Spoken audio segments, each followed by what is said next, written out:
তো তখন ওই শৈশবে ওই গানগুলো আমার অন্তরে অনেক দাগ কাটতো। এবং আমার মনে আছে 1994 সালে ভোলায় তখন কর্মী সম্মেলন হয় শিবিরের, এবং সেখানে সাইফুল্লাহ মনসুর ভাই গিয়েছিলেন, শরীফ বাইজিদ মাহমুদ ভাই গিয়েছিলেন।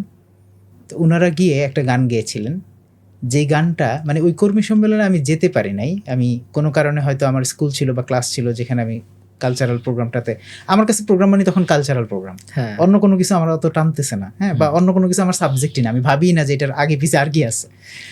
তো ওই সময় তাদের একটা পারফরমেন্স ছিল, যেটা পরবর্তীতে আমি ভিসিআর, যে এক ধরনের ক্যাসেট ছিল ভিএইচএস, এরকম স্লাইড করে দিতে হইতো, তারপর টিভিতে দেখা যাইতো, ওরকম একটা ক্যাসেট থেকে পরে আমি জানতে পারি যে ওই প্রোগ্রামে এই গানটা ছিল। সেটা হচ্ছে সকল ব্যথার বোঝা বইতে পারে, সব জ্বালা যাতনাও সইতে পারে, বিপদ আপদ এলে খোদাকে ডাকে, তার দয়া করুণায় ভরসা রাখে, হারায় না হুঁশ সেই তো মানুষ, সেই তো মানুষ। আপনার শিক্ষা প্রতিষ্ঠানের ম্যানেজমেন্ট করে ফেলুন সম্পূর্ণ ডিজিটালাইজড। ব্যবহার করুন তালিমি ক্লাউড স্কুল বা মাদ্রাসা ম্যানেজমেন্ট সফটওয়্যার। সফটওয়্যারটি সম্পূর্ণ ফ্রি ট্রায়াল নিতে এখনই কিউআর কোড স্ক্যান করুন বা কমেন্টে দেওয়া লিঙ্কের ফর্মটি ফিল আপ করুন। তো এই গানটা আমার খুব পছন্দ হয়। আমি তো তখন এত লিরিক টিরিক এত কিছু বুঝি না, কিন্তু সামহাও ট্রেডিশনাল ইসলামী গানগুলোর মধ্যেও এক্সেপশনাল যে গানগুলো তৈরি হতো সেগুলোর প্রতি একটা আলাদা ভালোবাসা তৈরি হতো। আমি জানি না এটা কোডেড কিনা, আম্মুর কাছ থেকে আব্বুর কাছ থেকে শৈল্পিক যে চেতনা সেটা হয়তো এমবেডেড ছিল আমার জিনের মধ্যে, সেখান থেকে হয়তো এইভাবে দেখা। তো এরপর থেকে শিল্পী গোষ্ঠীগুলোর যত ধরনের কার্যক্রম সেগুলোতে আম্মুর আগ্রহে আমি সবসময় সম্পৃক্ত হতাম। তো আমাদের মায়েদের একটা টেন্ডেন্সি আছে যে স্টেজে খুব ভালো পারফরমেন্স দেখতে চায় কিন্তু রিহার্সাল করতে দিবে না, কারণ রিহার্সাল করতে তো সময় নষ্ট হয়। তো এখন রিহার্সাল না করলে আমি কেমনে এত ভালো পারফরমেন্স করবো, তাই না? তো এগুলো নিয়ে অনেক সময় অনেক রকম ক্রাইসিস তৈরি হতো, যাইতে দেয়া হচ্ছে না, বা ঠিক আছে সামনে পরীক্ষা এখন পড়ো, যাওয়ার দরকার নাই, কিন্তু তারপরেও লুকায়া টুকায়া যেমনি হোক আমি পার্টিসিপেট করতাম কালচারাল প্রোগ্রামগুলোতে, স্টেজে পারফরমেন্স করতাম। এরপর যখন জামিয়া কাসিমিয়া যাই তখন তো এটা পুরো দমে শুরু হয়ে যায় আর কি। জামিয়া কাসিমিয়া তখন আমাদের ক্লাসমেট ছিলেন মারুফ আল্লাম, বিখ্যাত শিল্পী। জি, তো উনি এখন গান করেন না কেন? প্রফেশনালি হয়তো অনেক বেশি বিজি, অথবা গানের প্রতি এটা আসলে কি অনেক রকম মানুষের স্পিরিট কাজ করে অনেক সময়, তাই না? তো হয়তো হতে পারে যে গানের প্রতি যে স্পিরিটটা উনি যখন গান গেয়েছেন সেই সময় ছিল সেটা এখন নাই, হয়তো ভালোবাসাটা আছে। ভালোবাসার স্পিরিট কিন্তু আলাদা জিনিস না, মানে ভালোবাসলেই আপনি সবসময় করে ফেলবেন ব্যাপারটা এমন না। তো হতে পারে এরকম কোনো কিছু হয়তো তখন হয়েছিল যেটার কারণে এখন হয়তো উনি আর কন্টিনিউ করেন নাই। বাট মারুফ আলম অবশ্য আমি জামিয়াতে ভর্তি হওয়ার 1 বছর পরে আসছেন আমার ক্লাসমেট হিসেবে। তো তার আগে জামিয়াতে মোটামুটি গানের পারফরমেন্সে আমার পাশাপাশি আরও কয়েকজন শিল্পী ছিলেন যারা খুবই ভালো পারফরমেন্স করতেন। আমি তাদের মতো এত সুন্দর ছিলাম না। আনোয়ার নামে একজন ছিল, খুবই দারুণ গেত। আর আরও কয়েকজন এই মুহূর্তে নাম মনে পড়ছে না, বাট আরও অনেকেই ছিলেন। আপনি চিনবেন কিনা আমি জানি না, তাদের অনেকে হয়তো চিনতেও পারেন। আপনি বা মারুফ আলম ভাই যেমন জামের শিক্ষার্থী, বাট সারা দেশে তারা শিল্পী হিসেবে পরিচিত, এমন আর কে কে আছে? জামিয়ার শিল্পী হিসেবে আছে তো অবশ্যই অনেকে, এই মুহূর্তে আমার মনে পড়তেছে না। বাট পরবর্তীতে সাইমুমেও আসছে অনেক শিল্পীরা জামিয়া থেকে, বা সাইমুম থেকে পরবর্তীতে জামিয়াতে যখন গেছে তখন তারা কন্টিনিউ করছে এরকম। বাট এই মুহূর্তে স্পেসিফিক আমার মনে পড়ছে না, বাট অনেকেই আছে, এটা শিওর। আমি জানি না, আপনি হয়তো কয়েকজনকে মনে করতে পারেন। ব্যক্তি হিসেবে হয়তো আপনি বা মারুফ আলম ভাই যতটা খ্যাতি পেয়েছেন, আই থিঙ্ক অন্যরা হয়তো সেভাবে নিজেদেরকে মিলে ধরতে পারেন নাই। এটা আমাদের ইসলামিক শিল্পাঙ্গনের একটা বিরাট ক্রাইসিস যে আমরা এটাকে একটা ইন্ডাস্ট্রিতে রূপ দিতে পারি নাই। কারণ আলোচনা অবশ্যই এই দিকেও টার্ন করতেই পারে। আমরা হয়তো একটা ফ্লোতে ছিলাম, আরেকটা ফ্লোতে আসছি। এখন একটু ফিলোসফিক্যাল কথাবার্তা, একটু ভারী কথাবার্তা হবে, একটু বোদ্ধা ক্যাটাগরির কথাবার্তা হবে। লোকজন বলবে আসছে পণ্ডিত কথা বলতে এগুলো নিয়ে।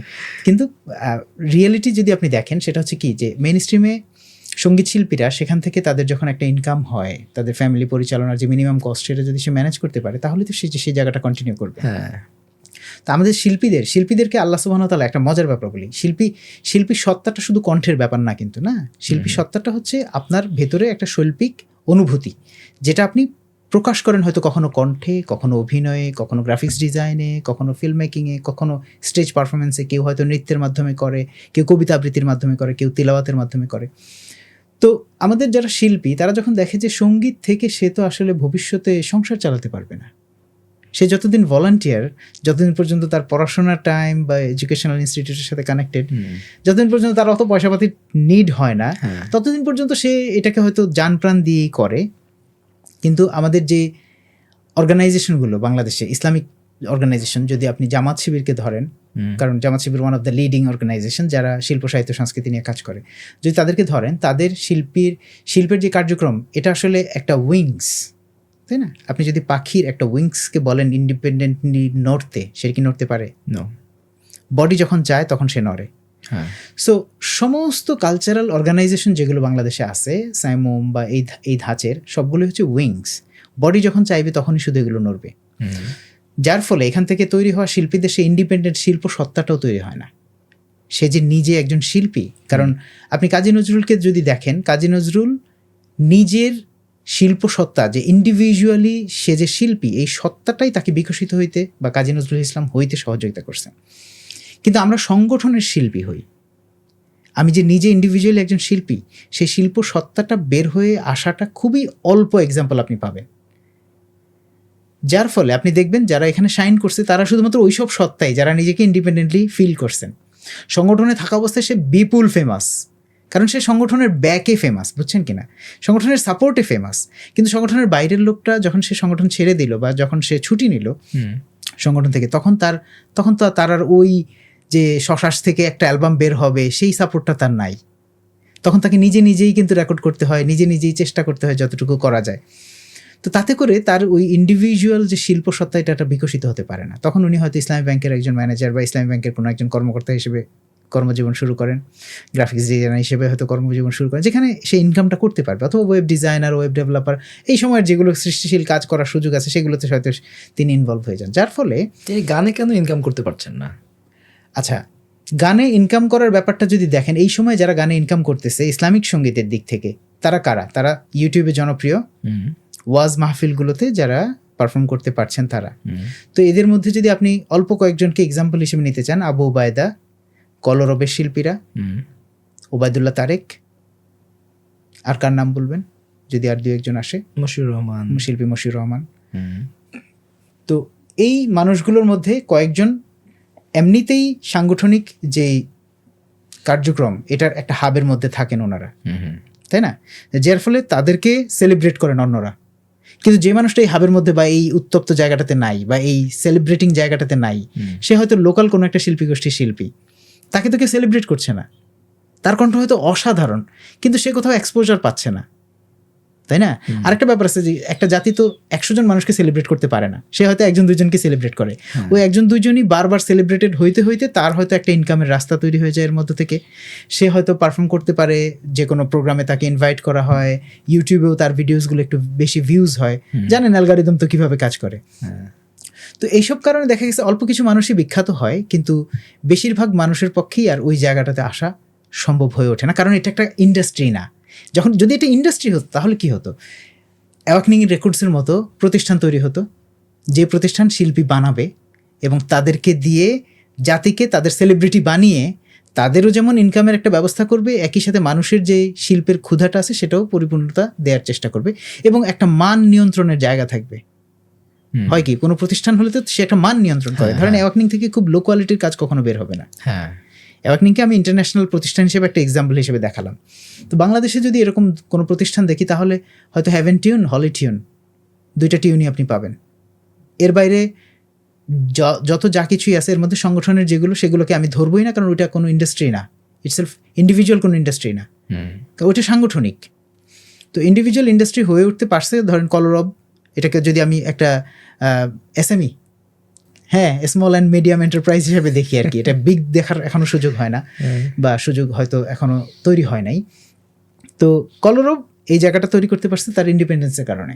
কলরবকে কেউ নিয়ন্ত্রণ করে না, যদিও কলরবকে আমরা ধরি যে তারা হচ্ছে আমাদের ইসলামী আন্দোলনের বা হচ্ছে চরমনাই হুজুরের গ্রুপদের, এটা ধরে নেই। কিন্তু আপনি ভেতরের মেকানিজমে দেখবেন তাদের নিয়ন্ত্রণ খুব একটা নাই। তাদের যেটা আছে সেটা হচ্ছে নাসিহা কেন্দ্রিক বা ভালোবাসা কেন্দ্রিক একটা সম্পর্ক, এরকম কিছু। সো ইন্ডিপেন্ডেন্টলি কলরবটা গ্রো করতে পারছে, কারণ কলরবে কারোর কোনো নিয়ন্ত্রণ নাই। কলরব ইটসেলফ তার নিজের নিয়ন্ত্রণ। যদি আমরা কলরবের যে প্রধান পরিচালক তার কথা বলি, উনি নিজেই হয়তো ওনার মাইন্ডসেটটা একটু বিজনেস ওরিয়েন্টেড মাইন্ডসেট হওয়ার কারণে, আমরা ব্যবসা বলতে সবসময় নেগেটিভলি দেখি, কিন্তু কোনো কিছু ব্যবসা হয়ে না উঠলে সেটা সাস্টেনেবল হয় না। আমরা কেউ যে কোনো কিছু নিয়ে ব্যবসা করতে চাইলে তাকে ধান্দাবাজ বলি। আপনার জীবনে যদি কোনো ধান্দা না থাকে, ইনোভাটক যদি আপনার ধান্দা না হয়, তাহলে ইনোভাটকের সাস্টেনেবিলিটি নাই কিন্তু। সো ধান্দাকে আমরা সবসময় নেগেটিভলি বলি আসলে, কিন্তু ধান্দা মানে হচ্ছে কি, আপনি শব্দটা আমাদের সোশ্যাল পার্সপেক্টিভ নেগেটিভ, হ্যাঁ কিছুটা নেগেটিভ। যেমন শিক্ষা নিয়ে ব্যবসা, শিক্ষা নিয়ে বাণিজ্য, ধর্ম নিয়ে বাণিজ্য। তো আল্লাহ ব্যবসাকে হালাল করছে, ধর্মকেও হালাল করছে। দুইটা হালাল জিনিস মিনা হারাম করে কেমনে হয়ে যাচ্ছে? যে লোক তসবি বিক্রি করে, যে লোক টুপি বিক্রি করে, হ্যাঁ, তো যে লোক তসবি বিক্রি করেন, যে লোক টুপি বিক্রি করেন, যে লোক আতর বিক্রি করেন, জায়নামাজ বিক্রি করেন, এগুলো তো সব ধর্মের সাথে ওরিয়েন্টেড বিজনেস, তাই না? সো ধর্ম ব্যবসা বলতে আমরা হয়তো জিনিসটাকে অন্য লেভেলে নিয়ে যাই। যখন কেউ রাজনীতি করতে গিয়ে ধর্মের ব্যবহার করে, বা সেকুলার রাজনীতিবিদ একদিন হয়তো টুপি পরে যায়, আসে ধর্মীয় লোকদেরকে কনভিন্স করার চেষ্টা করতেছে, তখন আমরা এটাকে ধর্ম ব্যবসা বলি। বাট ব্যবসা ইটসেলফ তো খারাপ কিছু না, ধর্ম ইটসেলফ তো খারাপ কিছু না। সো আমাদের ক্ষেত্রে যেটা হয়েছে, আমরা এই ব্যবসায়িক মাইন্ডসেটটা না থাকার কারণে আমরা আমাদের কালচারাল ইন্ডাস্ট্রিটাকে, সঙ্গীত বলেন, অভিনয় বলেন, নাটক বলেন, কোনো কিছুতেই আমাদের ইসলামিক ঘরানার লোক যারা আছেন, বা ইসলামিক স্পিরিটের মানুষ যারা আছেন, বা ফেইথ ইন্সপায়ার্ড মানুষ যারা আছেন, তারা এটাকে সাস্টেনেবল কোনো রূপ দিতে পারেন না। যার ফলে কোনো শিল্পী এখানে এসে সে যে কিছু তার মিনিমাম কস্ট যেটা জীবন ধারণ করার সেটা করতে পারবে, এটা সুযোগ ছিল না। এক্ষেত্রে একটা ইম্পর্টেন্ট পয়েন্ট বলি, আমার আব্বু সবসময় চেষ্টা করছেন আমাকে এই কবি সাহিত্যিক শিল্পী হওয়া থেকে নিবৃত্ত করতে। আচ্ছা, কেন? কারণ আব্বুর লাইফে, আব্বুর যত কবি সাহিত্যিকদের দেখছেন, মতিউর রহমান মল্লিক ভাই বলেন, কবি গোলাম মোহাম্মদ, এরকম আরও যারা ছিলেন, তারা সবাই তাদের ব্যক্তিগত জীবনে খুবই দারিদ্রতাপূর্ণ বা খুবই টানাপোড়েনের মধ্যে দিয়ে তাদের জীবনটা পার করছেন।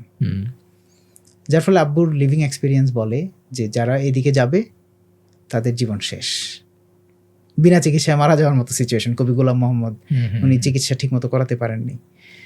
তো কবি ফরুক আহমেদ, ওনার জীবনটা দেখেন, কত ক্রাইসিসের মধ্যে দিয়ে তার জীবন গেছে, কত রকম ফিনান্সিয়াল ক্রাইসিস।